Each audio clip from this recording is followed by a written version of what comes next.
Welcome to Meet the Candidates 2025 on KOAL 107.3 FM and 750 AM. Tonight, we'll hear from Price City Council hopefuls Tina Urbanik, Richard Root, and Travis Richardson. Let's go live to the Price Civic Auditorium, where tonight's moderator, Aidan Mortensen, is standing by.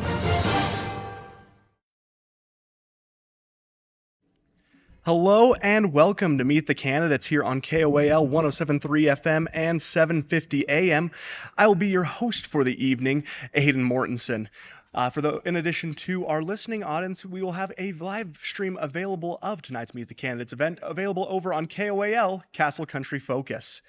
Today we will be meeting the candidates for both Price City Council and Price City Mayor. We'll begin with the council candidates Tina Urbanik, Richard Root, and Travis Richardson. Following the conclusion of the council portion of tonight's forum, we will meet the mayoral candidates Terry Willis and Michael Kourianos. Over the next hour, they'll be answering questions emailed in by the community. If you want to be involved in future Meet the Candidates events, you can email election2025@koal.net. Again, that is election and not elections. No S on that one if you want to get your questions in. Now, before we start, I'd like to go over the rules for tonight's event. Tonight's event is open to the public, and as such, we'd like to remind those in attendance that this is not a debate, so we'd ask that you please refrain from booing, cheering, or any other behaviors that may distract the candidates.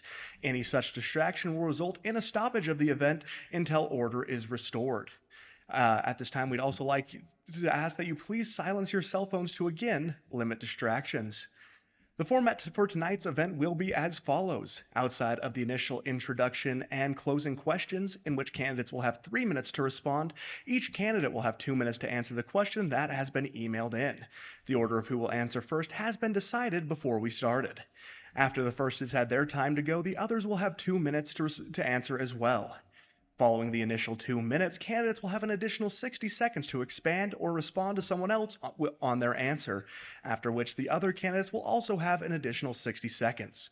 We'll follow this format throughout the evening.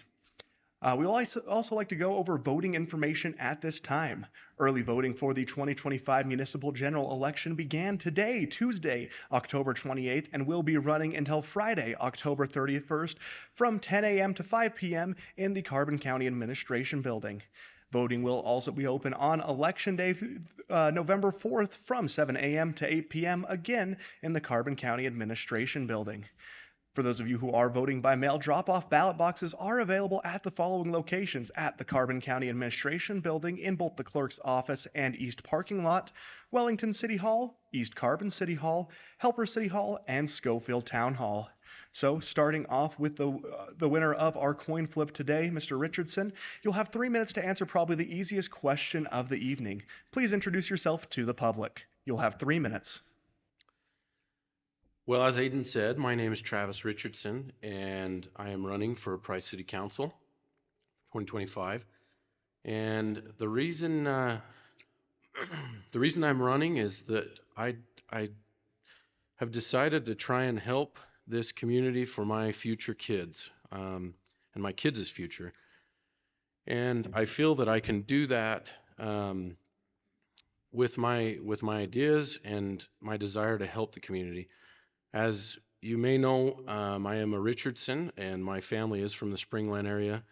I was raised here. I love Price, and I want to make Price the way that allows my kids' future and the future of many others to come, the ability to stay here and not have to leave. I do value families, and I value honesty. And I am excited to be running. I think that's all. Thank you. Thank you, Mr. Richardson. Mr. Root, same question for you. You'll have 3 minutes as well. So I am Richard Root, and I also am running for Price City Council. Most of you know my wife, Diana. She's been a fixture here for the past 49 years, I guess, teaching aerobics, making dancewear, all those kinds of things. We raised our 2 sons here. We've watched our grandchildren grow up here. I am the same way as Travis. I feel that Price is my home, and I love this place. We moved here in '76 and never would look back or never would leave. It's a place where people are friendly, it's safe, you feel dependable, you feel not dependable, but you feel like no matter where or what you do, you're always going to meet with people that are friendly and kind. I want to run for city council because I'm a person who has sat back as an armchair quarterback and said, why doesn't this get fixed? Why don't we do this? Why don't we do this? I feel I bring a lot of imagination and experience with all the things I've done during my career as a union steward for 40 years, dealing with people, being on the executive board of the union for 9 different terms, which is similar to Price City Council, helping out in the community with being the president of the Little League, president of the Kiwanis Club, being on the board of directors of the Chamber of the Carbon Country Club. I think with all that knowledge and all that work, it's brought me to a point where now I want to turn my attention to Price City and make Price City the best place possible so people want to bring their families here, businesses want to bring their families here, or their businesses here, excuse me. Thank you. Thank you, Mr. Root. Ms. Urbanik, we'll finish with you. 3 minutes. Please introduce yourself to the public. You bet. So good evening. Thank you everybody for coming. My name is Tina Urbanik. I have been married to Andy Urbanik for almost 35 years. We raised our 4 children here in Carbon County, and 5 of our 8 grandchildren are being raised right here in Price. So I come to you with a passion for living in Price, for Carbon County, and to help make a difference. I want to continue the traditions that we've already had. I'd like to continue forward with the path that's already been set for us, and then enhance that and continue progressing forward. We do see a lot of challenges. We see a lot of challenges in not only Price, in the county, in the state, in the United States. And so how we fix things is we start at home. I come to you with a deep desire to serve, a heart to serve, and to a really big thing to me is transparency and unity. And that is something that I feel that I can bring. And as depending on what the questions are, we'll get into that a little bit more. But I'm just here to serve. I hope that I can earn your trust and then let you know what we can do for you. Thank you, Ms. Urbanik. We'll move on now to our first question of the evening. Mr. Root, we will start with you on this one. If elected, what are your plans and ideas for the community? You'll have 2 minutes. If I'm elected, some of the plans I've had, some of the things I've talked about are getting Price back to the beautification of Price with the Take Pride in Price thing that's going on with Kathy. And the most important thing right now is trying to get Price on a more positive track and not this negative track that's going around with everything that's being said. We have issues, we have problems, but if we can take the time, find the positive solution, and work in a positive way rather than a negative way, I feel we can do better for Price City. Thank you, Mr. Root. Ms. Urbanik, same question for you. Would you like me to repeat it? Yes, please. If elected, what are your plans and ideas for the community? You'll have 2 minutes. Yeah, so my main focus, one of them, or some of them will be transparency, infrastructure, and unity, like I had mentioned. I want residents to feel informed and involved in all city decisions. That means open communication, public participation, and better access to information. We also need to focus on our roads and water systems, which they are working on. We have a great reservoir project going on right now. I would like to be part of that continued success. The kinds of improvements that make our city safe and welcoming. And just as important, we need unity within our leadership. We can accomplish a lot more when we can work together and instead of against one another. I think that any of us here, out of the 3 of us, would be a great candidate. I think any of us would work well together, whichever 2 end up moving forward. But I think it's really important. We've had some issues and some things come up lately. It's really important to know our policies, our procedures, and the way that the city is meant to run. And then we need to run it in that fashion. And we need to hold people accountable. We need to be held accountable. And that's how we're going to move forward. Thank you, Ms. Urbanik. Mr. Root, or Mr. Richardson, excuse me, same question for you. Would you like me to repeat it? Yes, please. If elected, what are your plans and ideas for the community? You'll have 2 minutes. Well, if I'm elected, my plans, like I've shared in the past, have been focused on 2 words: efficiency and accountability. Efficiency, I believe, is the key to us being able to progress forward, spending our money better, managing our projects around our city better. And I believe that there's a lot to be made and saved if we focus on efficiencies. I do believe that holding people accountable is a very important thing. And I say that lightly because I don't want to be that bad man, that mean person, but I want people to be held accountable for their jobs and the things that they're doing, following throughout their week, throughout their projects that are being done, how many people are on the job, and then it ties back into the efficiency side of things. Do we need to have that many people on the job, et cetera? I also believe that I have the great desire to help this city out, and I want to face these battles head on. I know there's some very hot topics and going on and being discussed, and I'm not one to hide things under the rug. I want to work to find the best thing we can, and if that's the hardest thing, I want to do the right thing, and whether that is the hardest or easiest thing, we will do that. I stand behind trying to do that positive and right thing each time, and I'll fight for that to be done. Thank you, Mr. Richardson. Mr. Root, you'll have an additional 60 seconds if you would like it. I think I'm good. Hey, Ms. thanks. Urbanik, same offer for you. 60 seconds is yours if you would like it.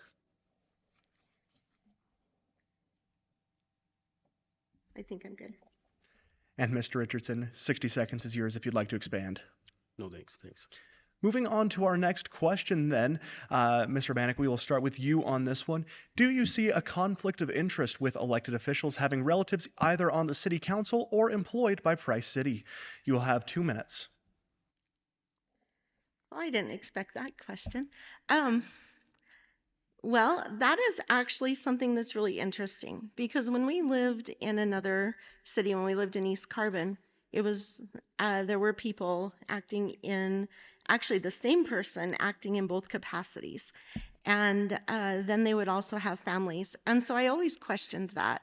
And then I started thinking, well, we do live in a small community, so everybody might be related to someone. They may have a cousin, a brother, somebody that they've been really close to, or maybe it's your mom's best friend that's your auntie, or whatever. So I do see that it can happen.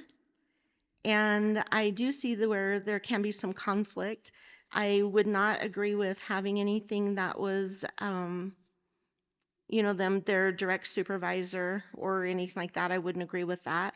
I don't think that's okay. But I do see where that can happen in a small town. Thank you, Ms. Urbanik. Mr. Richardson, same question for you. Would you like me to repeat it? Please. Do you see a conflict of interest with elected officials having relatives either on the city council or employed by Price City? You'll have 2 minutes. Well, I'm sure that this question was directed probably right to me.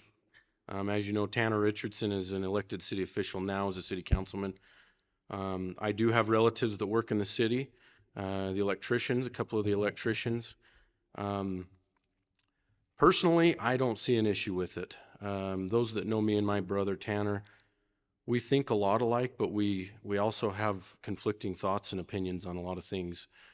And that's the value that we have going forward, is I know how to reason with Tanner. I know how to understand him. And I feel that will benefit with better brainstorming of ideas and accomplishing things. As far as the employees of the city, the electricians, Stephen Richardson and Derek, they're close cousins and we get along well. I don't believe that there should be any conflict of interest at all. Um, I respect them and they would respect me to do the same. So um, I guess a long answer short, no, I do not see a conflict of interest. Thank you, Mr. Richardson. Mr. Root, we will finish with you. Would you like me to repeat the question? Oh, and nothing, I'll say up front right away, nothing against Travis. I've got to know him. I appreciate him. But I have been somewhat outspoken about that because there are only 5 of us. And to me, that's 40% of the vote. So I guess I would say, yes, I do see a problem with that. Where I don't see the problem, again, is like everybody else talked. As long as you're not working directly under a relative or they have direct control of what you do or your pay or whatever, I don't see a problem with that. But that was one thing, and again, I know that there's nothing against it. If Travis gets elected, I'll work with him just as hard as I can if I get elected. But I just see that could be an issue. Thank you, Mr. Root. Mr. Urbanik, you'll have an additional 60 seconds if you would like it. Yes, I would love it. So going back to the whole nepotism, conflict of interest, and we're talking mostly, wasn't the question elected officials and employees? Okay, so I am a strong advocate for accountability. I think everybody needs to be held accountable for the job they're expected to do. I work for the state. I am held accountable for every decision that I make. We are told not to trust anybody else's decisions, and we don't. If we do and we get an error, it's our error, it's our fault. I think that if we have a city where there's elected officials and employees working, then they need to be held to the same standards any other employee would be. Thank you, Ms. Urbanik. Mr. Richardson, 60 seconds for you as well if you would like it. Yeah, I'll add one thing. I worked for my dad at the General Motors dealership for years, and it was always a thing that other employees that I worked with, coworkers, thought that I had it easy. And it was in fact the other way, the opposite of that. My dad held me to a higher standard, and believed in me that I and expected me to do a better job than anyone else. I believe that will be the same way with me and Tanner. I really don't see an issue with it. I will hold him to the same standard that I'll hold to anyone else. And I expect him to do it to me and such as the other elected officials. That's all. Thank you, Mr. Richardson. And Mr. Root, 60 seconds is yours if you would like. I would say again, I would say nothing at all about Travis or his brother. I don't know his brother. I have got to know Travis a little bit. In my heart, I just have a feeling that is just kind of a small conflict of interest. So that's just something I believe in. Thank you, Mr. Root. We'll move on to our next question now. Mr. Richardson, we will begin with you on this one. If you are elected, will you work to change the severance policy for Price City employees to no longer be 24 months and reduce it to a policy similar to the private sector, such as 0 to 3 months? You'll have 2 minutes. Yeah, so I did notice that this was a fairly new topic to me. And to be quite honest, I need to expand my knowledge on this. I do believe that talking a little bit to others about it, I do believe that it needs to be reduced. I think it is too high, and I will fight for, if that is the right thing to do, as I get elected in and work with others and understand exactly what's going on. And I promise to do the right thing. What that is, it might be 12 months, it might be 6 months, it might be 3 months, but I will stand by my original argument that I'm going to do the right thing, whatever it may be. Thank you, Mr. Richardson. Mr. Root, same question for you. Would you like me to repeat it? Yes. If you are elected, will you work to change the severance policy for Price City employees to no longer be 24 months and reduce it to a policy similar to the private sector, such as 0 to 3 months? You will have 2 minutes.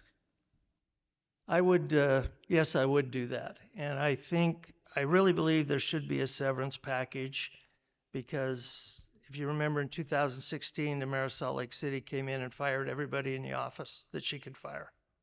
Just out of the blue, walked in, fired everybody.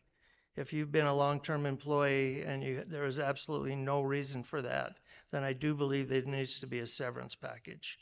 I believe it could be seniority based, and it could be a week for every year. It could be 2 weeks for every year. I'll work with the other council members, if elected, to sit down and see what fits Price City the best, and hope that we would never have to use it, because in my mind, if you have an employee that you're worried about, then there's other ways to work through that. So it doesn't come to a severance problem. But in my mind, again, I think we need one, and I think it should be seniority based. Thank you, Mr. Root. Ms. Urbanik, same question for you. Would you like me to repeat it? Nope. No, I've got it. So when that all happened, I was actually pretty surprised. And so started doing my homework, started reaching out, talking to other people. And I reached out to Wayne Clausing, a former council person, and he told me that in 2011, they were getting ready to have a change, and they were fearful of a new administration coming in, having a personality conflict, not liking somebody, and just letting people go. So they put the 12 months in place. I believe it was 6 months prior to that, but they put the 12-month in place so that it would protect somebody from just acting, going rogue and letting people go, and that were in these positions. So when you're thinking about that, and you're thinking of, like right now, what was brought up, and the amount of pay that would be in 2 years' time, that would be $300,000, so it'd make somebody rethink it. So I thought about this one, and I'm going to read really quickly what I had written. That it's not an acceptable policy. Clearly, it was slipped in somewhere. We need to address this immediately, get to the point of the origin, fix it, and be sure we are more careful in the future before blanket rubber stamping issues and updating manuals. I will not approve something I'm not fully aware of, have read, understand, and approve of. We need to go through the policy and procedure manual with a fine-tooth comb. And when I say we, the mayor, each city council member needs a printed copy, go through it, mark it, bring some suggestions to the table. We need to hire a certified HR person who isn't currently employed with the city, who can look at things objectively and non-biased. We need an HR person because that's protection for the city as well as employees. It's not a want, it's a need. That need will come at a cost and a decent wage, but it will be worth it in the long run.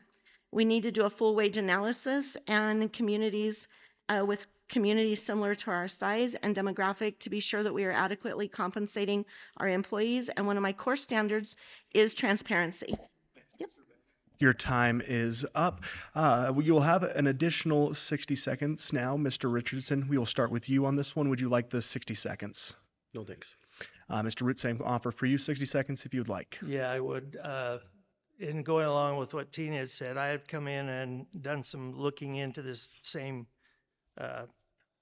procedure or issue, and had found that it had been presented twice to people, and to go from the 1 year to the 2 year.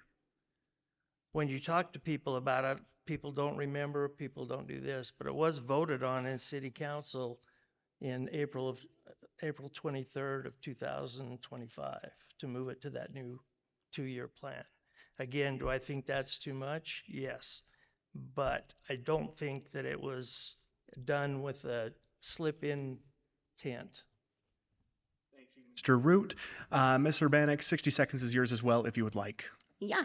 So back to talking about that, and like he was saying, it was voted on. Talking to council members, they don't remember it. So I think we need to get to a point where we are having on our agendas things that we are coming back to. So if we have something it's been floating around for quite a few months or whatever, and then we come in and we vote on it. I think that it needs to be really clear what we're voting on.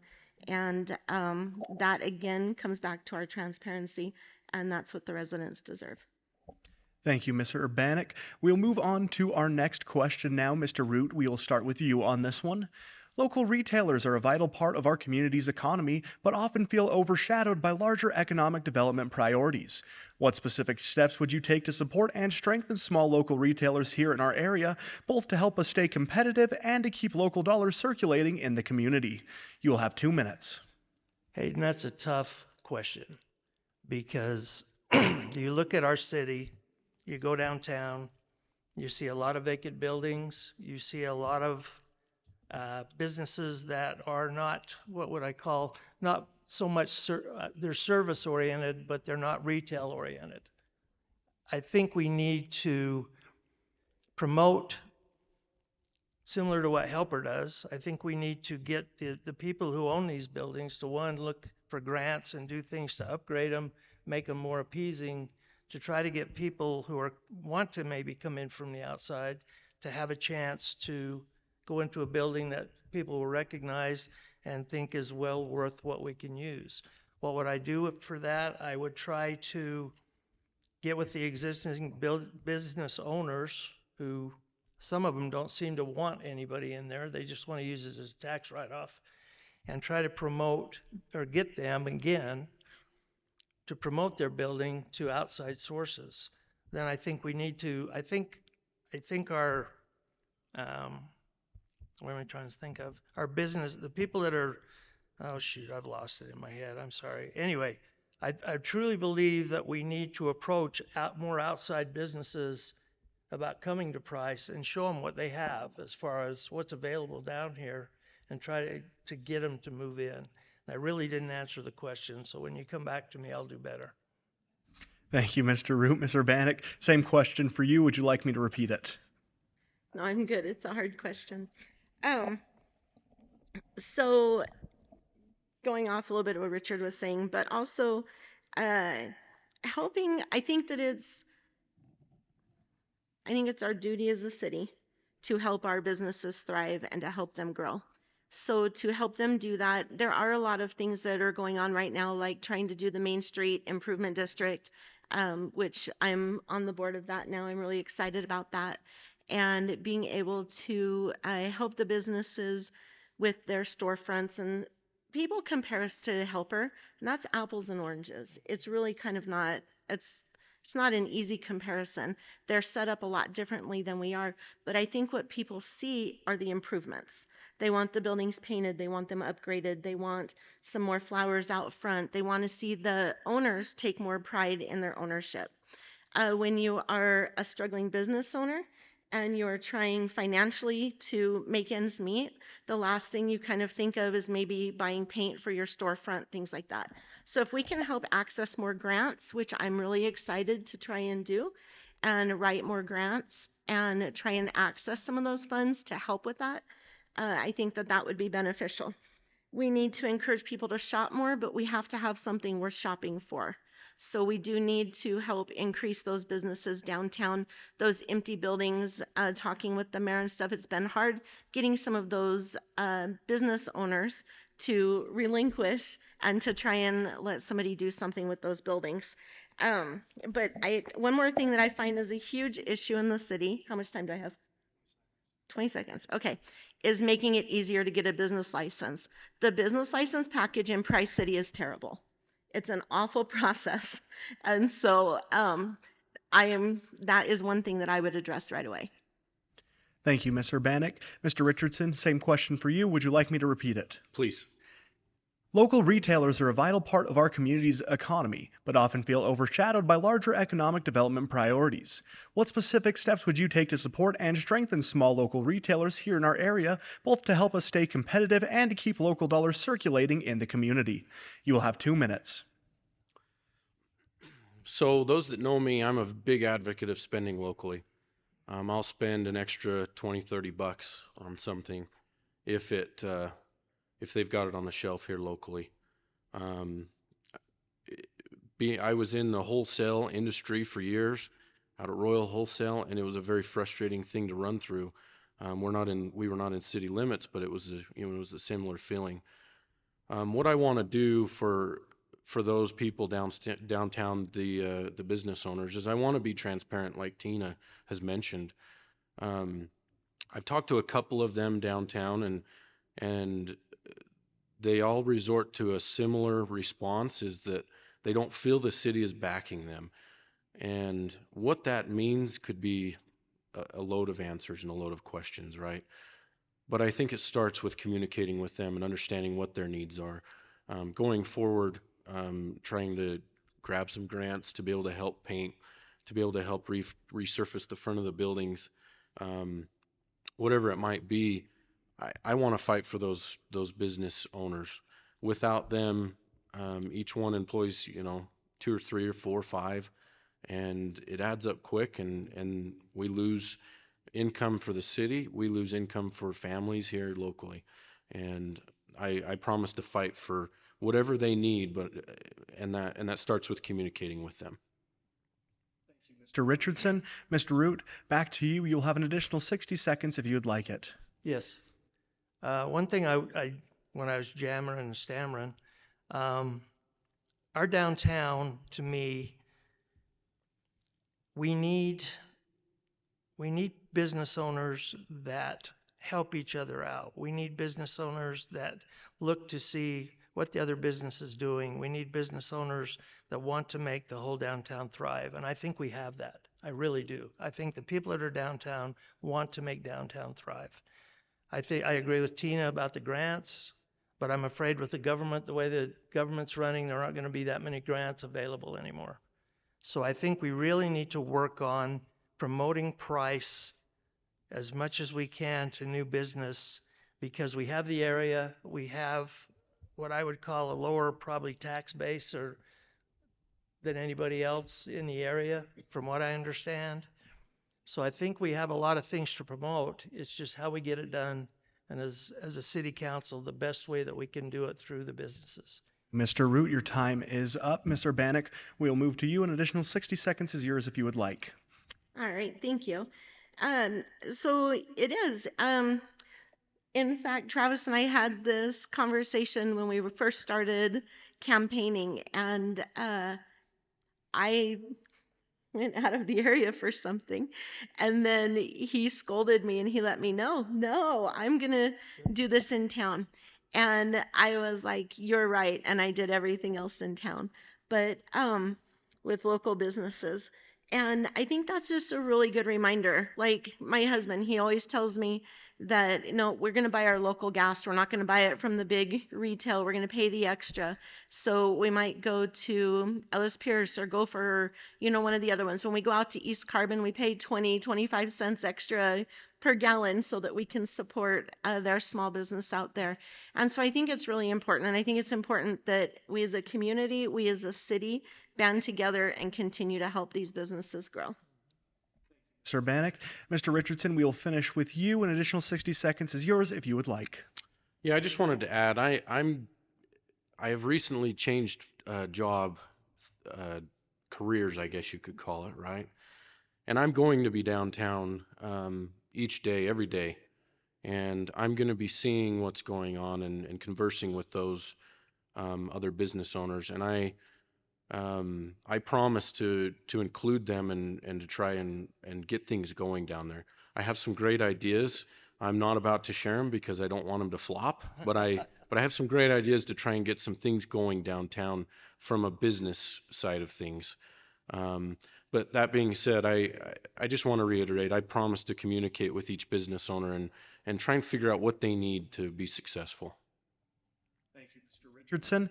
We'll move on to our next question now. And Ms. Urbanik, we'll start with you on this one.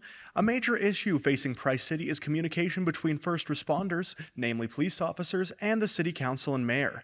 If elected, how would you address this matter? You'll have 2 minutes. Well, I haven't been really quiet about this, and we have a huge gap right now, and we need to come together. I believe that we need a public meeting. We need to hash it out because the city is saying, we have given this much, we've done this. The officers are saying, we are here and we don't have this.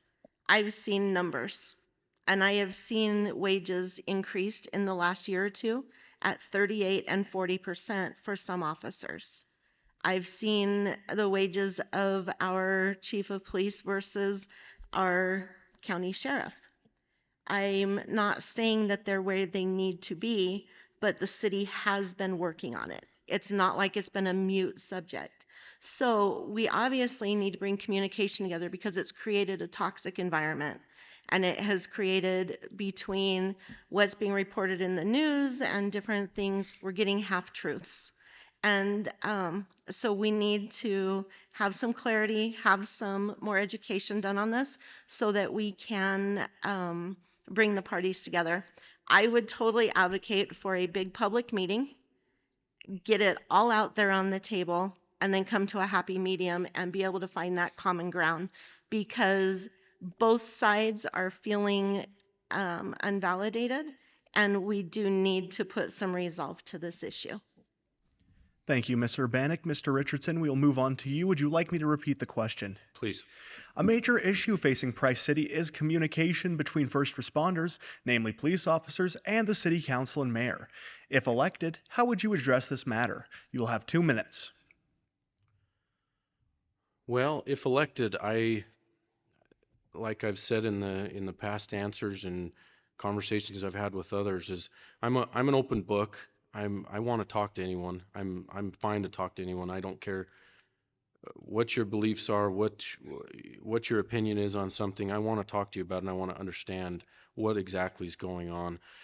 And from an opinion standpoint, I feel like that's what's going on, that there's a little bit of trust issues that aren't allowing people to converse about it like they could.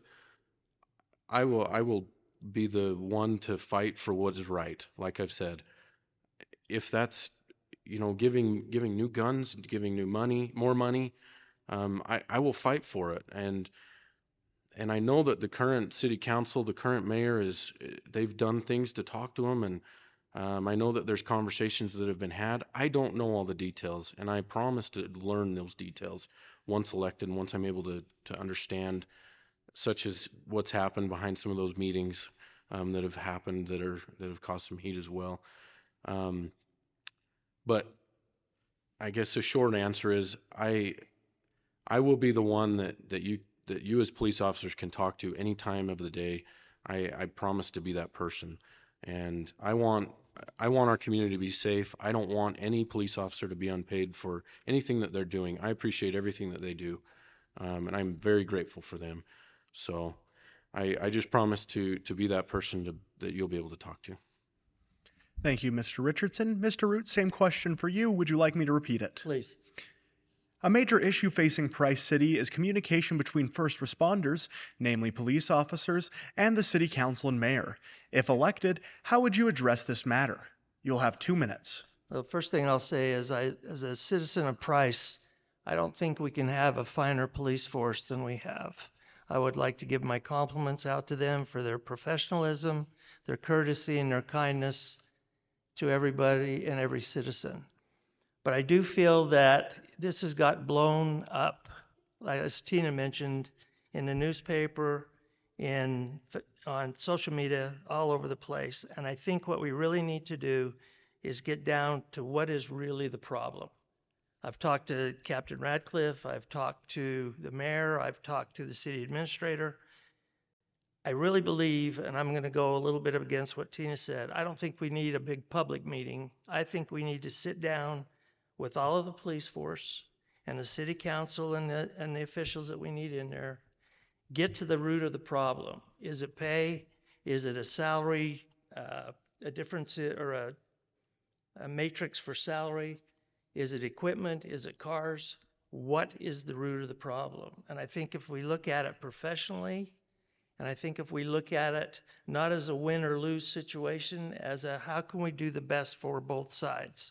What can we do to make it best for both sides and accommodate the needs and wants for the city and for the police force. I think they should be paid what as much as we can pay them. I think we should provide all the equipment that they need to perform their jobs. The same with the fire department. But I really believe before you put it out to the public, when you put it in a big room with a whole bunch of people, and then everybody's yelling and shouting and screaming, and you can't deal with the exact issue. I think you need to get the police force, the city, and whoever else we need in there, a third-party administrator, to get to the root of the problem, figure it out, and then take it out to the public and let them know what we've done in a positive manner. Thank you, Mr. Root. Mr. Urbanik, we'll move back to you. You'll have an additional 60 seconds if you would like. Yeah, I absolutely do agree with you on that, Richard. And I know that they have come to the table quite a few times, but it obviously needs to happen again. This has been ongoing. I also have spoken with Captain Radcliffe and with our mayor and administrator and different things, and all of us are concerned about it. There's nobody that's sitting on the current council running for a position that's not concerned about this.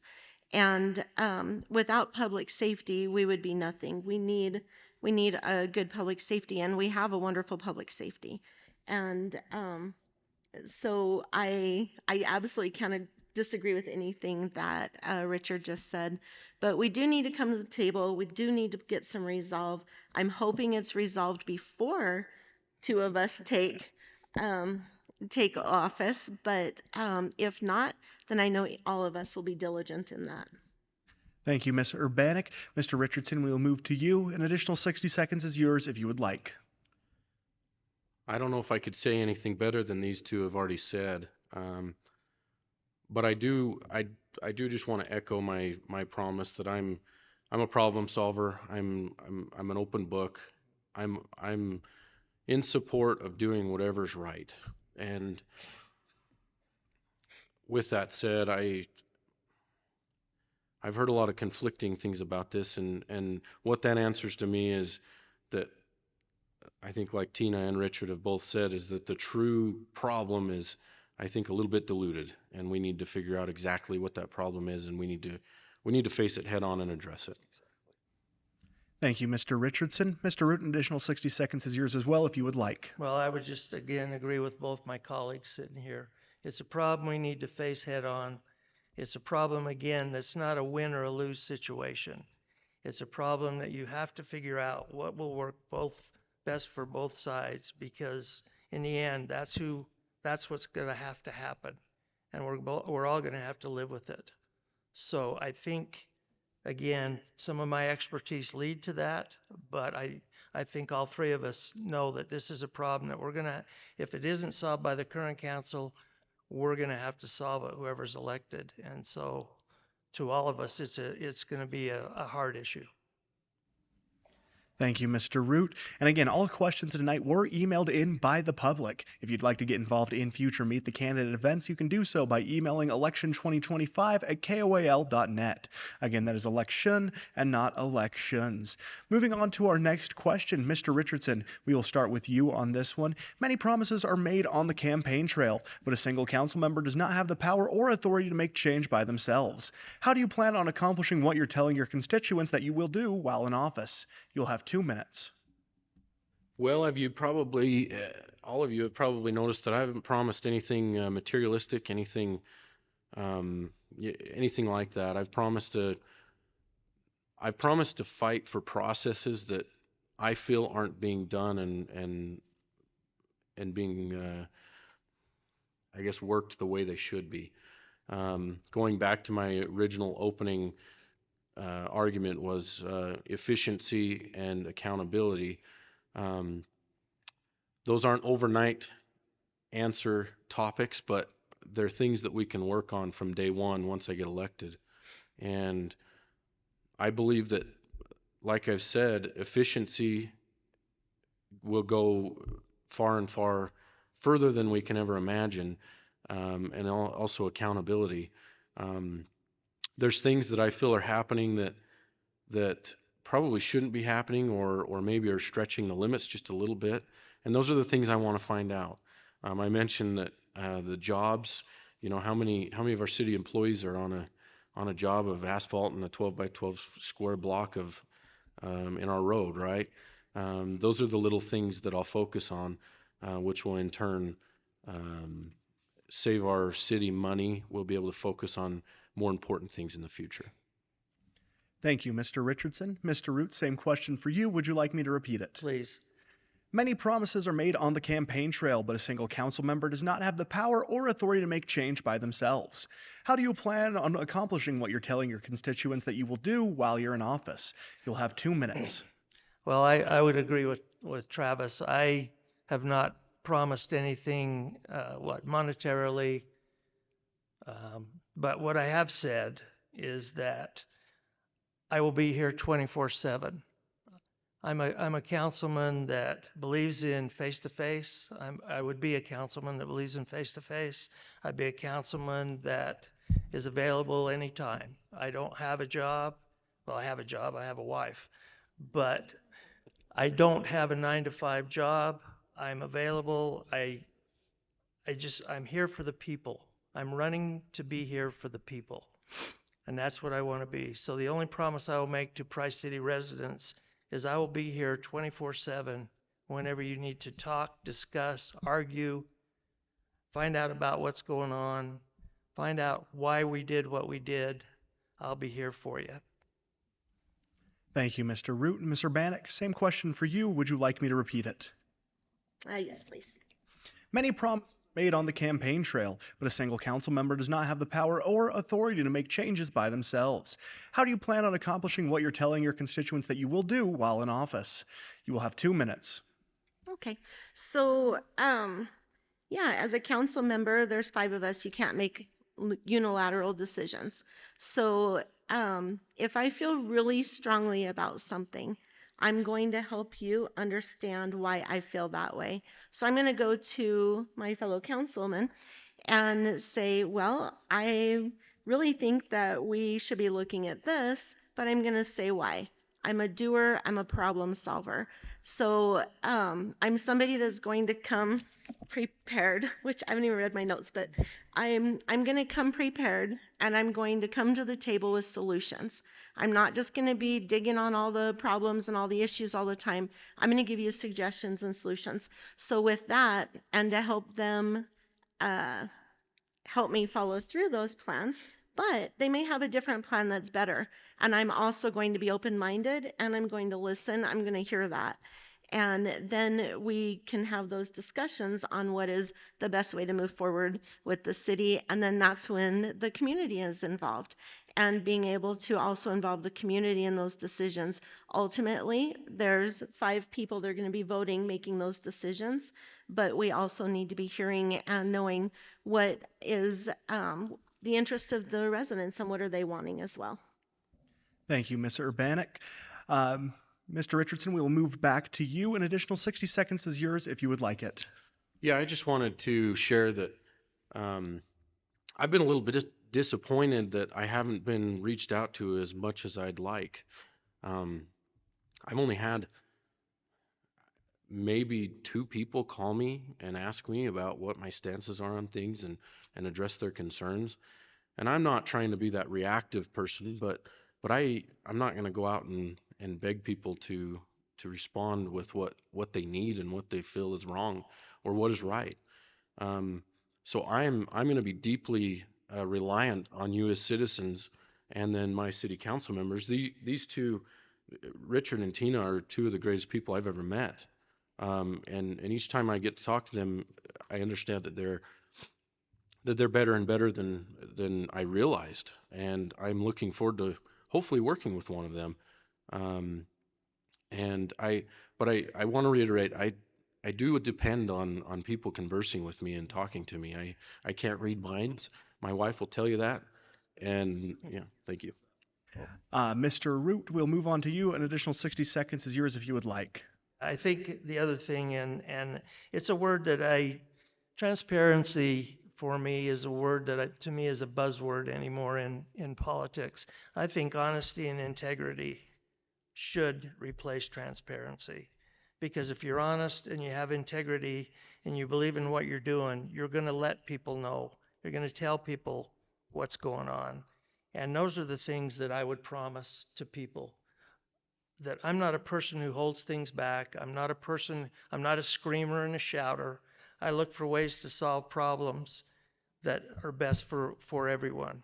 So I'm here for the public. Again, I'm like him. I've walked around, I've delivered flyers. Nobody talks to you. I've only had 3 or 4 people even ask me questions of why I'm running, and most of them laugh at me and say, "Why are you running?"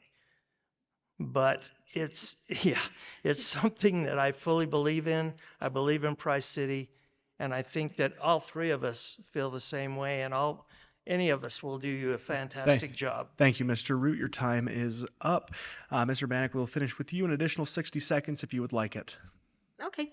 So I do believe in accountability, communication, integrity. Those all do fall right in line with that transparency. I expect to be held accountable. I will hold my fellow council people accountable. I will hold the mayor accountable.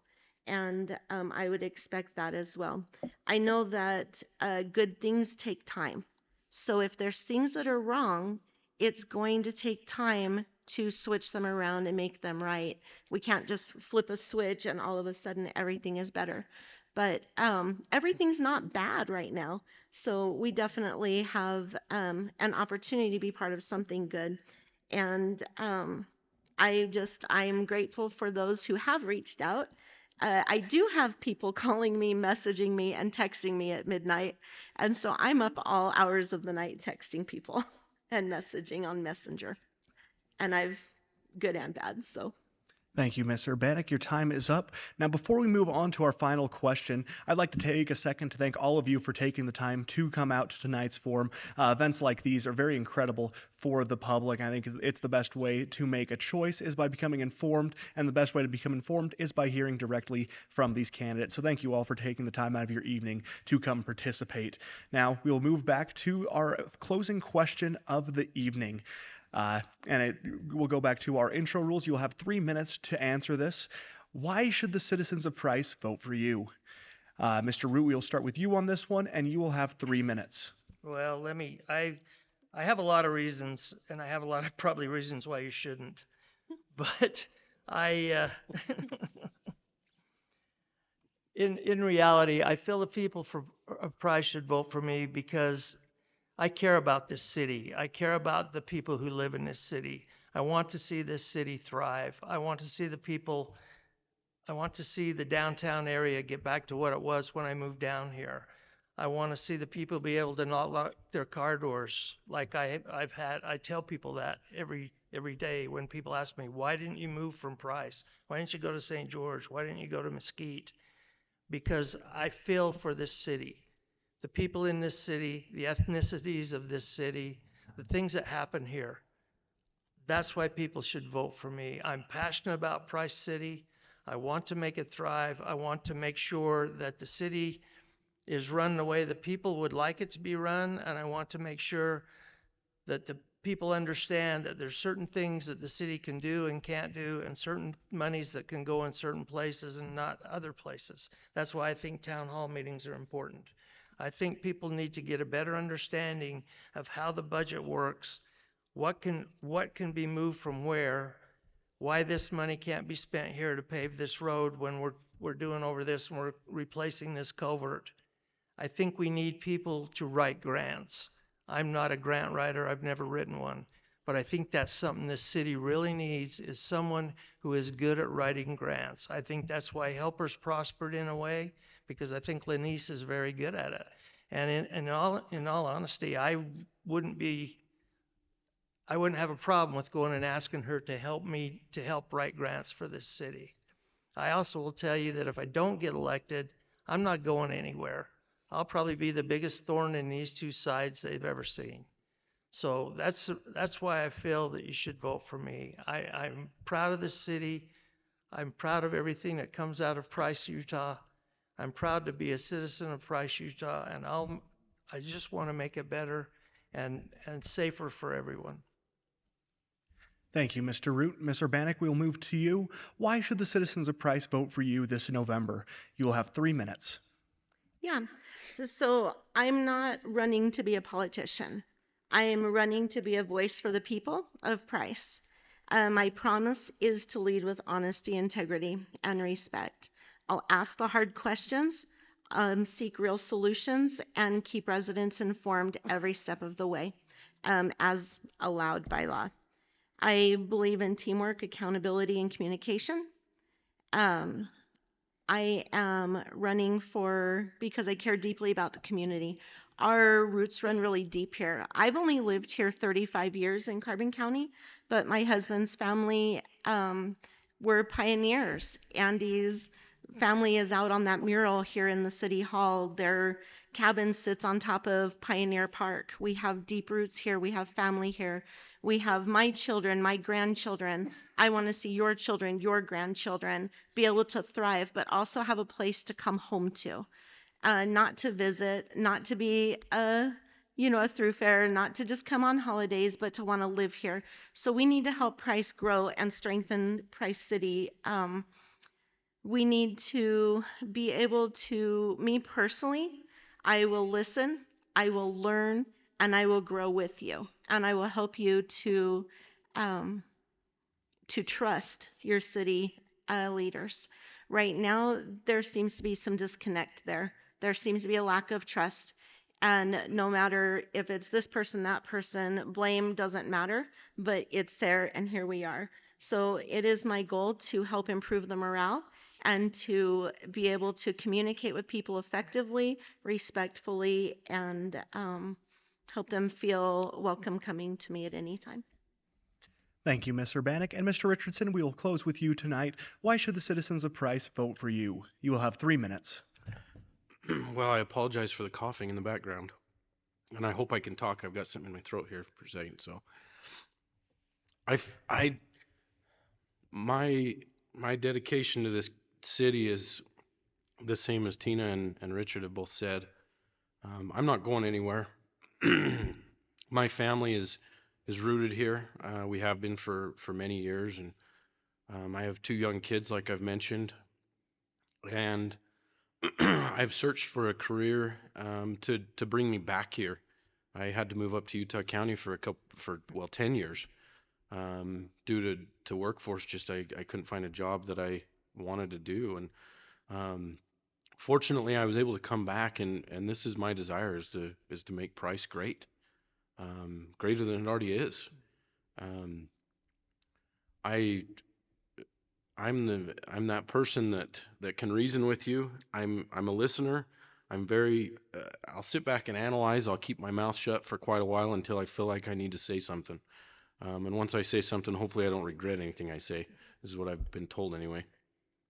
But I know I can work well with either of these candidates, and like Richard has said, if and I'll echo it, if I don't get voted in, I'll be here in the community. I'll be down on Main Street trying to help that still get better, and I want it to flourish. I want to be your voice as people. I want you to know that I will listen to you any time of the day, and I will fight for what you have concerns for. And I hope that people can understand that, yeah, I'm young, but I feel that I'm mature in my mind. So I would hope that you can consider that. And thank you. Thank you, Mr. Richardson. And again, thank all 3 of you for taking the time to participate in tonight's forum. You have been excellent to work with, and I'm sure the community appreciates everything that they have heard from you tonight as well. We'll now take a brief intermission while we get ready for our next segment of Meet the Candidates here tonight in Price City, as we meet the candidates for Price City Mayor Terry Willis and Mike Kourianos. We'll be right back, and you're listening to Meet the Candidates live on KOAL 107.3 FM and 750 AM and on YouTube at KOAL Castle Country Focus. We'll be right back. Show your school spirit and support local high schools with the new Eastern Utah Community Credit Union debit and credit cards. Featuring designs for Carbon, Emory, and Grand High School, these cards let you carry a piece of your school's pride wherever you go.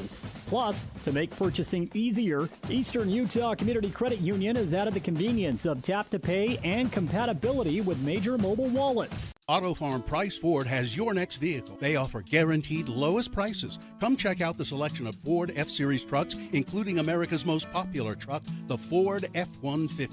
We have them all right here in Price. Stop in and see us for a different experience. It's fun! It's our favorite place. Strike up family fun for everyone. Gateway Lanes. Families that play together stay together. And Gateway Lanes is your center for fun, snacks, and great food. So let Gateway Lanes do the cooking with open and league bowling year-round and Club Bowl Thursday night, 9 till 11:30, with unlimited bowling including shoes. Since 1989, Helper's Hometown Bowling Center, Gateway Lanes, South Main Street in historic Helper, and bowlhelper.com. Let's roll. You're looking for somewhere you could be proud to work. Komatsu is looking for you. Komatsu is a leading manufacturer of construction, mining, forestry, and industrial heavy equipment. Komatsu currently has openings for seasoned welders, journeyman electricians, and MSHA certified electricians, as well as master machinists. At Komatsu, not only will your skills be rewarded with competitive wages, but you'll also enjoy benefits like a robust 401k plan. Grow with Komatsu. Go to komatsu.com or call Tanner at 636-6150.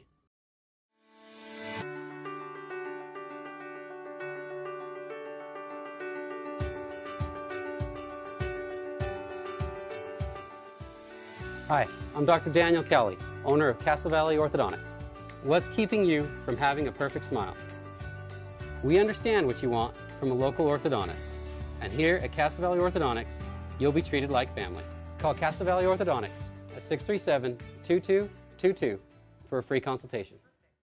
You see your friends with their new travel trailers, four-wheelers, and side-by-sides. They're living the dream, right? Well, it doesn't just have to be a dream. You can start living that same dream life today by starting your new career with GMS Mine Repair and Maintenance. GMS is hiring mechanics, electricians, fabricators, experienced and inexperienced miners. They offer high starting wages, benefits, a 401k, and vacation pay. Local jobs are available. Apply today. Email your resume to kbarker@gmsminerepair.com. The dream can be yours with GMS Mine Repair. Welcome to part 2 of tonight's Meet the Candidates Forum on KOAL 107.3 FM and 750 AM. We'll continue with the Price Civic Auditorium, and next we'll hear from Price City Mayor candidates, incumbent Mike Kourianos and challenger Terry Willis. Let's go back to Aiden Mortensen, tonight's moderator, live at the Price Civic Auditorium. Welcome back to Meet the Candidates here on KOAL 107.3 FM and 750 AM, as well as live on YouTube at KOAL Castle Country Focus. Again, I'm your host and moderator for the evening, Aiden Mortensen. We just finished up our Meet the Candidates with those running for Price City Council, Tina Urbanik, Richard Root, and Travis Richardson, and we move now into the mayoral section of tonight's forum, where we'll be meeting candidates for Price City Mayor, incumbent Mike Kourianos, and challenger Terry Willis. Over the next hour, they're going to be answering questions that have been emailed in by the community. If you want to get involved in future Meet the Candidate events, you can do so by emailing election2025@koal.net. Again, that is election and not elections. There's no S on this one. Now, before we get started, I'd just like to go over the rules one more time before we begin. Tonight's event is open to the public, and as such, I'd like to ask those in attendance to please refrain from any distracting behavior, such as booing or cheering. If any such incident is to occur, we will pause the event until order is restored. Also at this time, we'd ask that you please silence your cell phone to again limit distractions. The format for tonight's event will be as follows. Outside of the initial and closing questions, in which candidates will have 3 minutes to answer, each candidate will have 2 minutes to answer the question that has been emailed in. The order of who will go first has been decided before we began. After the first has had their time to go, the other will have 2 minutes to answer as well. Following the initial 2 minutes, candidates will have an additional 60 seconds to respond or expand on their answer. After which, the other candidates will also have an additional 60 seconds to respond. We'll follow this format throughout the evening. We like to go over voting information one more time as we approach the midway mark. Early voting for the 2025 municipal general election began today, Tuesday, October 28th, in the Carbon County Administration Building, and it will run until Friday, October 31st from 10 a.m. until 5 p.m. In-person voting for the general election will be available at the Carbon County Administration Building on November 4th from 7 a.m. until 8 p.m. For those of you who are voting by mail-in ballots, drop-off boxes are available at the following locations: at the Carbon County Administration's building from the clerk's office and the east parking lot, Wellington City Hall, East Carbon City Hall, Helper City Hall, and Schofield Town Hall. So beginning with Mayor Kourianos, who won our coin flip before it began, you'll have 3 minutes to answer probably the easiest question of the evening. Please introduce yourself to the public. Kourianos, I'm running for Price City Mayor. I'm running for mayor because I care deeply about this community. I've lived in Price for my entire 65 years, and I've spent my career working at a coal-fired power plant. So I understand firsthand the challenges our region faces as we transition into a new energy future. I chose to run because I didn't want decisions about our future made somewhere else without our voice at the table. For the past 8 years, I've been fully engaged in protecting our identity, strengthening our economy, and working to make Price a destination. A place where families want to stay, businesses want to invest, and our next generation can build their future. Thank you, Mayor. Ms. Willis, same question for you. Please introduce yourself to the public. You'll have 3 minutes. I'm Terry Willis, and I've lived in our community for 45 years. I moved here, I like to say, by chance, and I have stayed here by choice. I'm a mother, a grandma, a great-grandma.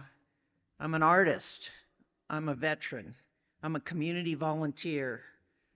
I've been a coach and a mentor for youth, and I'm an athlete, even if it doesn't show anymore. And I say these things because this gives me the experience of many things within the community. I've worked with individuals who are just down on their luck, who are barely getting by. I've been to Congress and worked with our Congress to make bills for child. See, I like it when we're on the air because we can just cut this out.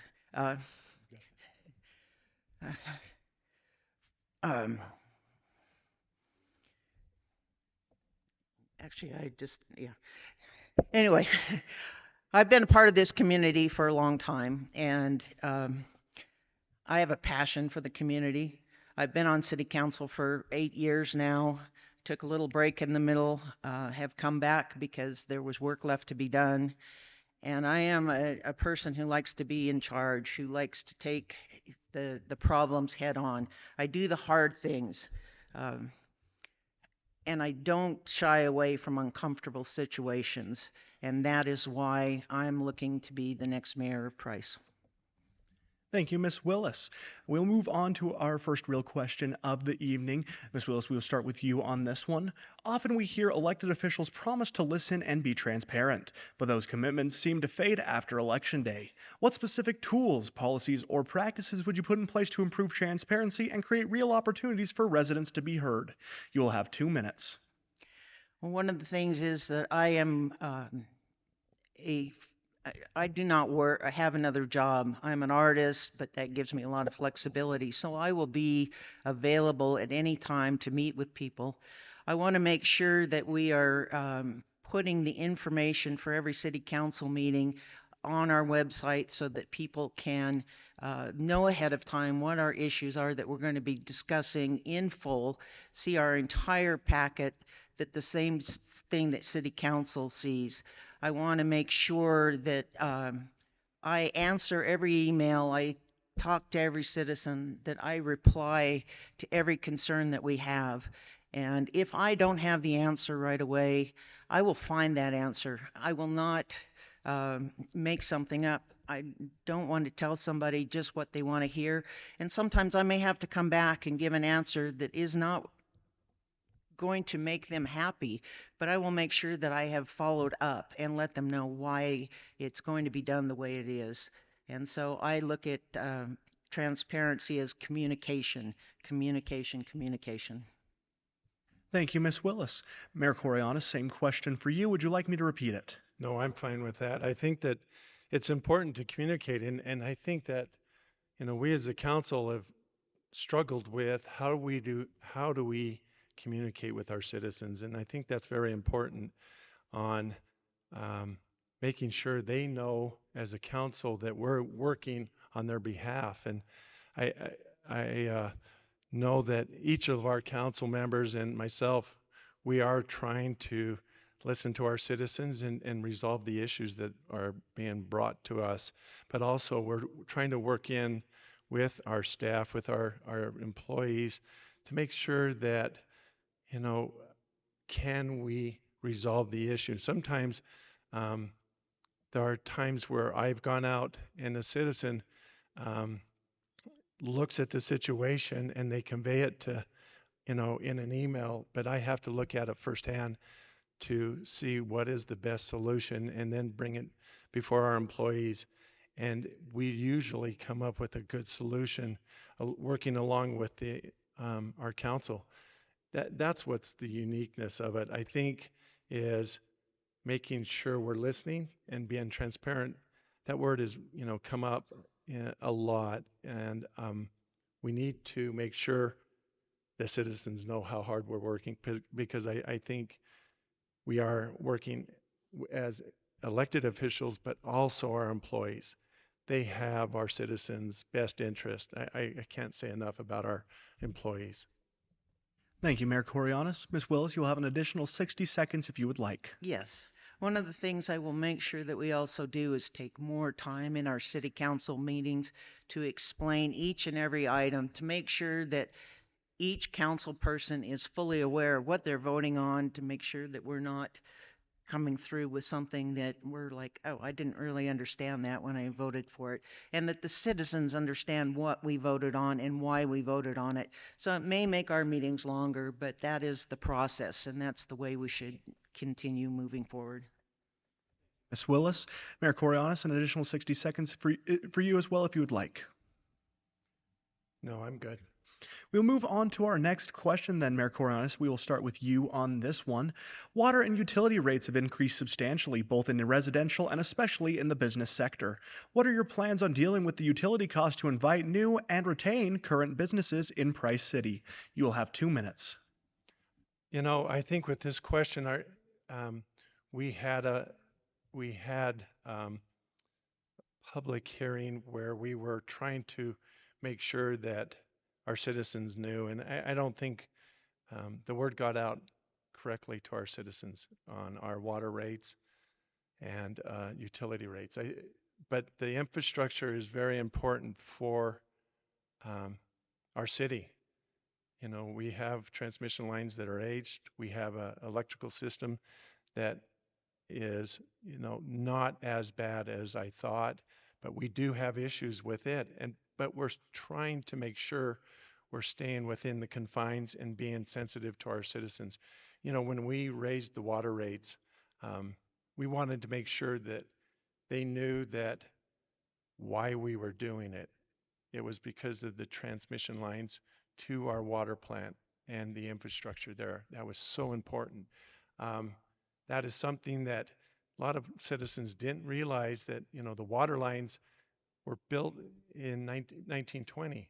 When I went up with our crew to plug a hole, I don't think a lot of citizens, as I shared this story, we plugged that hole with redwood. And the reason why we plugged it with redwood was because redwood swells. And I saw at that time that particular line that feeds our city is 75% of the water. And so it was a concern of mine. And also the council member at that time was Rick Davis. I had him with me. So we started working on that. We didn't raise the rates at the maximum. We were sensitive to our citizens that are on fixed incomes, and we stayed at a half of the rate. We could have went to a maximum. We did not. So we're being sensitive as a council and as a mayor. I think we're trying to take Thank you, care Mayor. of our. Your time is up. Ms. Willis, same question for you. Would you like me to repeat it? Water and utility rates have increased substantially both in the residential and especially in the business sector. What are your plans on dealing with the utility costs to invite new and retain current businesses in Price City? You will have 2 minutes. A lot of the reasons that some of our utility rates did have to go up, especially the water rate, was the fact that previous councils and previous administrations had continued to push the problem away, say, we'll get it through another 10 years, another 5 years, until we hit a critical mass of having to make a repair. So one of the things I want to make sure is that we are proactive in how we are addressing our utilities, making sure that we're finding ways to do those improvements over time so that nobody is ever hit with a big amount in a crisis situation, that we are looking at maintaining our system. We're putting money away for those problems when we can, that if we're having to raise utility rates for those reasons, we're doing it in the most minimal way possible, being very much aware that each one of those raises affects people. And at some point, somebody's just not going to be able to make that increase. So we always have to keep those things in mind. But we need to be proactive in making sure that we're always addressing the problems and trying to get ahead of the situation rather than being reactive and then coming into crisis. Thank you, Ms. Willis. Mayor Kourianos, an additional 60 seconds. This is yours if you would like it. Yeah, I think that, we realize who our biggest customer is. It's the university. And as we took a look at that, having them being our biggest customer, we had to raise their rates where the rates were too low to them. And so we raised those rates. They weren't very happy, but we explained it, that the citizens of Price were subsidizing that university. And that's where we were being very sensitive and looking at all the electrical needs in our community. We were being very proactive in trying to resolve those issues. And now we're working with the university to see how we can cut their costs in other ways. LED lights, different equipment that they're using for their heat plant. Thank you, Mayor Kourianos. Ms. Willis, an additional 60 seconds as well if you would like. Thank you. We'll move on to our next question then. Ms. Willis, we'll start with you on this one. In light of the fact that Price City has not raised taxes in over 42 years and the condition of the water lines and street conditions, would you be willing to raise taxes to fix the aging infrastructure to improve road conditions? You will have 2 minutes. Boy, that's like a trap. No. I'm glad you got the first one there. At some point, the cost of doing business continues to go up for everybody. It goes up in our own homes. Groceries have continued to rise. As we know, our utility costs have risen, but so are the costs for us to do business as a city. So at some point, we will have to be looking and taking that hard look at raising those rates.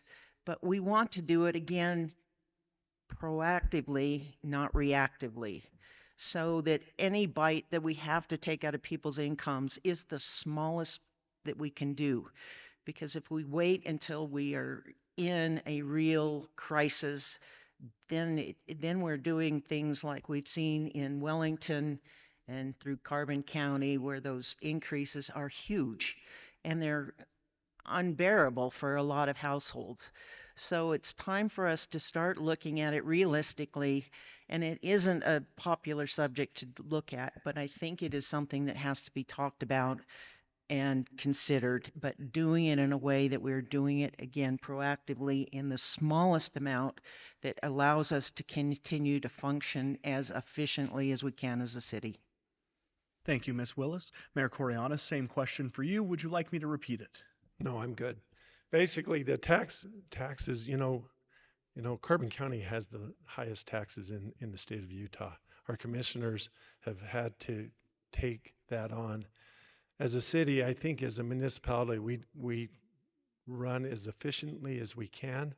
Taxes have come up before the council and myself on several occasions to entertain raising those taxes.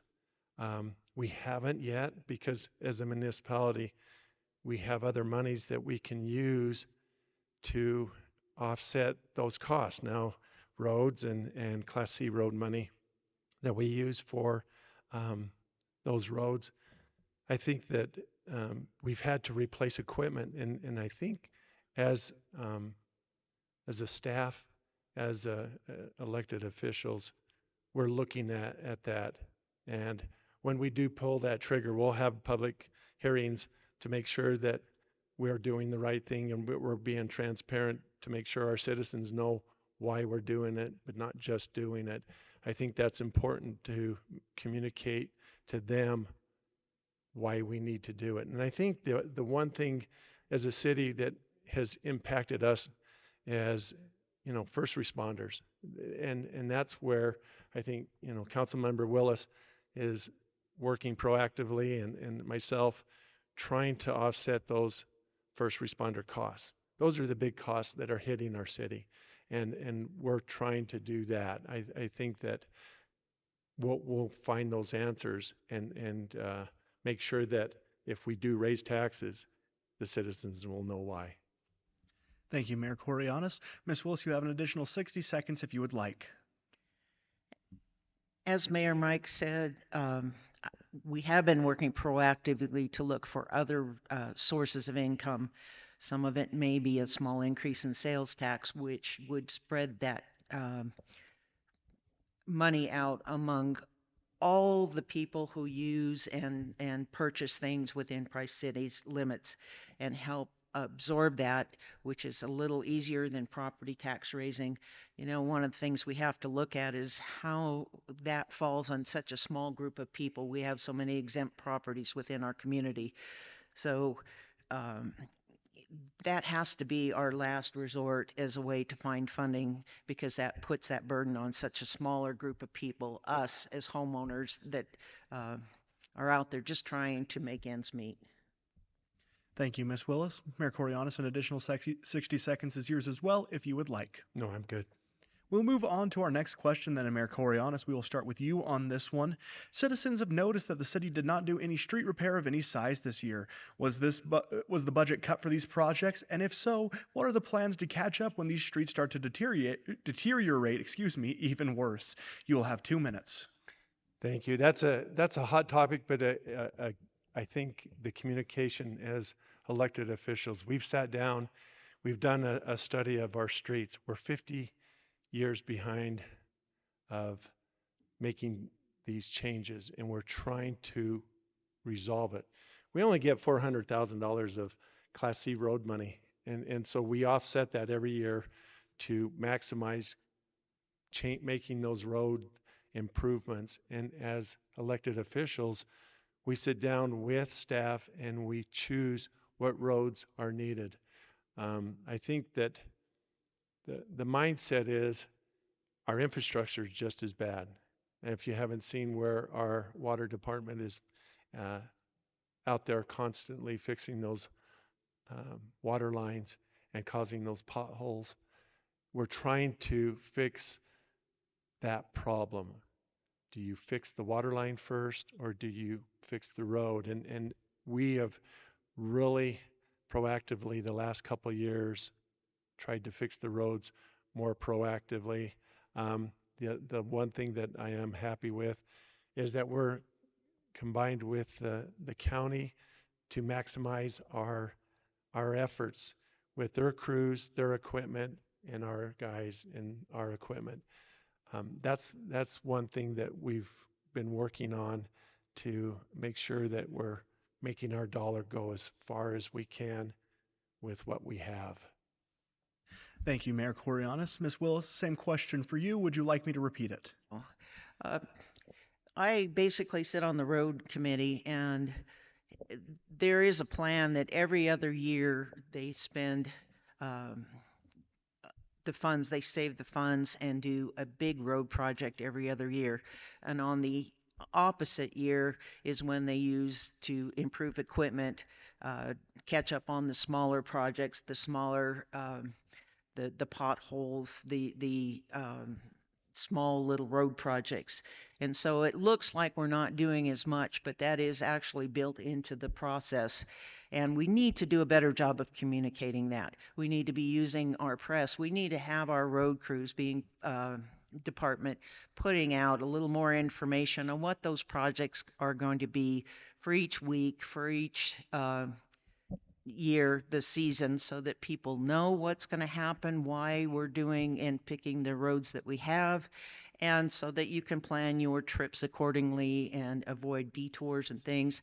And when a project's being held up because of needs of buying materials, maybe there's a supply chain problem, that we're communicating that with the public so they know why suddenly a project stops and is put on hold for a month or so at a time. And I think that is something that we have failed to do as a city that we can improve on and that I would like to make sure happens. Thank you, Ms. Willis. Mayor Kourianos, an additional 60 seconds is yours if you would like. Sure. I think that the challenge that has come before the city and also before the county is that we have an asphalt plant close to our area, and they only do so many tons. If you have 400 tons of asphalt, they'll do a 400-ton order. And so if you see our Price City trucks going over the mountain, we're having to go and get asphalt from the Utah County because we don't have that big of an order. That's the other part that is hard that our citizens don't understand. We just don't have asphalt readily available. And that's the challenge that has come on us the last couple of years. That's where we've combined with the county to make sure that that order gets big enough so that we can do their projects and our projects. Thank you, Mayor Kourianos. Your time is up. Ms. Willis, an additional 60 seconds for you as well, if you would like. And I've been very integral in making sure that we're coordinating with the county. We have another meeting scheduled in January because we all have road projects coming up. And with that, we're going to be more efficient. We'll be able to share equipment, not just the asphalt loads, but dump trucks and rollers and different things so that neither one of us have to buy new equipment. We can coordinate those projects. And if we're all rolling asphalt at the same time, it is just more efficient for the community. Thank you, Ms. Willis. We will move on to our next question now, and we will start with you. We often hear promises to support local business, but actions speak louder than words. Can each of you share an example of when you personally chose to spend your dollars locally instead of online or out of town? Ms. Willis, you have 2 minutes. I generally do all my shopping here locally, and we have done a lot of home improvements within our house. We live in the same house that my husband bought back in 1980, and we purchase locally, even if our choices are a little more limited. We've done all our flooring here. We go to Sutherland's. We go to CJ's. We make sure that we are doing all of that here locally. We hire local contractors to do the work. We buy all our groceries here. I feel it's an important thing to make sure that we are shopping locally, and I like to set an example. And when somebody asks me, where did you get that? I let them know locally who our businesses are. Thank you, Ms. Willis. Mayor Kourianos, same question for you. Would you like me to repeat it? Sure. We often hear promises to support local business, but actions speak louder than words. Can each of you share an example of when you personally chose to spend your dollars locally instead of online or out of town? You will have 2 minutes. Well, I have shopped locally on Main Street. You know, once Price City was chosen as a Main Street USA project, you know, and I wanted to support those businesses. We have purchased items from down there. The other part of it is we've remodeled our home. We have all of our remodeling has come from local contractors, local businesses to make that improvement. Um, it's it's hard. We're all seeing that where the convenience online is a convenience. I remember when I was working at Gene Selmy's and Art Gene Selmy told me that when Walmart moved in, you're going to see the little businesses go out, and I didn't believe him, and I did, but we're seeing that, and now we're seeing, you know, the convenience of online shopping, and that's where the challenge is. Kourianos. Ms. Willis, you'll have an additional 60 seconds if you would like. No, I have nothing. No. Mayor Kourianos, same offer for you. No, I'm good. We move on to our next question then. Mayor Kourianos, we will start with you on this one. Gathering and responding to citizen input is an important part of being mayor. How would you connect with the citizens of Price outside of city council meetings? You will have 2 minutes. Repeat that question again. Gathering and responding to citizen input is an important part of being mayor. How would you connect with the citizens of Price outside of just city council meetings? I think that once questions are, that are arise from our city council meeting, those that are in attendance have bent our ear or asked us questions in public comment or versus after the meeting. I think that communicating and educating the citizens on why we chose the direction and made the decision we did is important. And I think that they have our numbers. As elected officials, it's by law that we have to post those our personal phone numbers on the website, on the Price City website, but also our email. And we've responded as council. I think all of us have had that opportunity to talk to our citizens.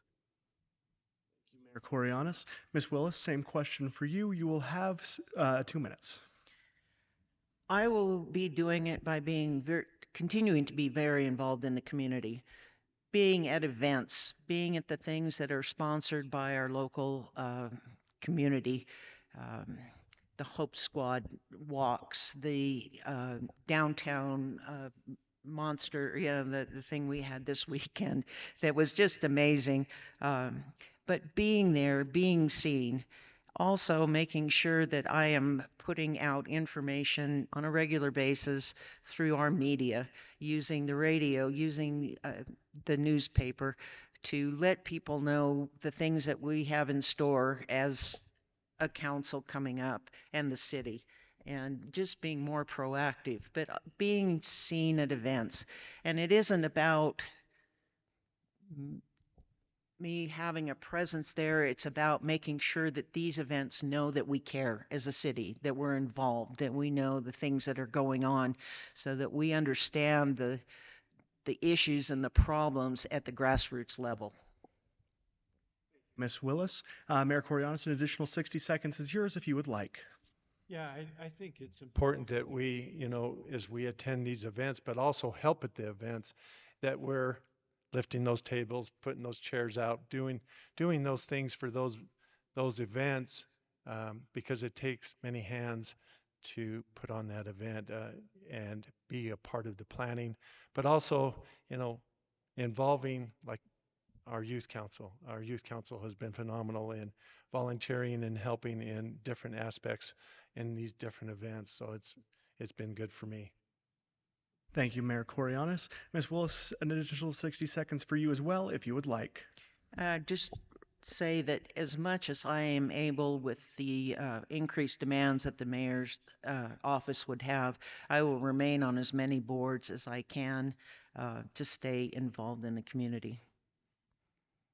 Willis, we'll move on to our next question now, and we will start with you. If elected, what is your vision for Price over the next 4 years? You will have 2 minutes. My vision for Price is that we get back to communicating with each other again, that we reach out and that we have more face-to-face sit-down meetings, that we don't shy away from those issues that are right now feeling like they're a little bit overwhelming, that we sit down with the law enforcement and finish the matters that are at hand. And we know a lot of what those are, and we just need to finish getting back on track to the things that we talked about that can solve these. Make sure that we're talking with all our citizens and hearing what they want. Let's make sure our road plan is out there and available for people so they know how we're moving forward to take care of our infrastructure, our water, our sewer, and they know what's ahead, what things are going to have to be addressed as a city. Strengthening our commitment to our downtown businesses and all our businesses within Price City through our Main Street America program, through the chamber commitments, through all of the ways that we can stay involved. And with that, I can see that we have some very promising future ahead. We have potential. And as we're working with bringing businesses in, we need to help them see, to look beyond the fact that we only have a population of a little over 8,000 people, but we grow to 16,000 almost every day, and that we have everybody passing through that could stop and spend money in this community. And we need to sell that. And I think with that, we can grow and we can prosper. Thank you, Ms. Willis. Mayor Kourianos, same question for you. Would you like me to repeat it? Please. If elected, what is your vision for Price over the next 4 years? You will have 2 minutes. Okay, so basically, the vision myself and the council have had is to make sure that we're a college town. A college town, making sure our university grows, because if we have students coming in, it becomes a sustainable economic driver for industry. That's my promise for the next 4 years. I think we've been working together with the college and trying to make sure that their voice, along with our voice, is being heard, because it's an unkept secret. I worked for many years at the university, watching other universities grow. And I think we need to make sure that this university is doing all we can, or all they can, to grow. That's the one thing that I've used Cedar City as a model in my view. They used to be a mining community, and look at them now. They have industry, they have population, and they have the growth. I think that's one thing. The other part of it is, working with our employees and making sure that we are listening to them. First responders, we have worked very hard to make sure that we're listening to them. I think that we as a council put out a lot of money for $600,000 for police vehicles and an additional $100,000 for the vehicles this year. That's our software that we just got hit as a county was a $500,000 bill. Mayor Peterman and I and Commissioner Hopes at the time, we went before the CIB and we received $250, but then we cut that in half. There are so many things that are coming at us in the next years as far as wages for our employees, but also as equipment for our first responders. Thank you, Mayor Kourianos. Your time is up. Ms. Willis, you have an additional 60 seconds if you would like. And the one other thing that I want to remember, we need to remember, is that as we're building this community, we're not building it for us tomorrow. We're building it for our children 5 years, 10 years, and 20 years from now. And we need to keep every one of those decisions in mind as we're moving forward. And that is one of the things I want to keep in my forefront as I'm looking forward to moving our city ahead. Thank you, Ms. Willis. Mayor Kourianos, an additional 60 seconds is yours as well if you would like. No, I'm good. Before we move on to our final question of the evening, I'd like to take again a second to thank both of you for taking the time to appear on tonight's forum. I think events like these are very beneficial to the public because, as we all know, an informed decision is the best decision. And what's the best way to get informed besides hearing from the candidates themselves? So thank you both for taking the time to appear at tonight's event. Moving on to our final question of the evening, Mayor Kourianos, we will start with you on this one, and you will have 3 minutes to answer. Why should the citizens of Price vote for you this November? If you want a mayor who will work hard, stand up for his community, and get things done, not just sit behind the desk, then I'm your person. The future of Price depends on a strong infrastructure, electrical grid, and sustainable water. I'm committed to making sure we are prepared for the next generation. I believe in being out front, boots on the ground, working side by side with our residents, our businesses, and our partners to ensure our voice is heard and our needs are met. I'm not here to simply agree with what others introduce. I'm here to lead, to fight for our community, and to make sure Price is strong, resilient, and thriving for the years to come. Thank you, Mayor Kourianos. Ms. Willis, same question for you. Why should the citizens of Price vote for you? You will have 3 minutes. Price City's mayor is our top executive, and with that, I'm in charge of managing the city apartments and the daily day-to-day operations. The council is in charge of making the policies and procedures, and I am in charge of following those. And if you elect me as mayor, I will be that person. I will make sure that I am the person that is following those directions that our city council has listened to you and moved forward with. I'm a hands-on person. I'm on about every board, or have been on every board that's within this city, and so I'm involved in the community in a way that is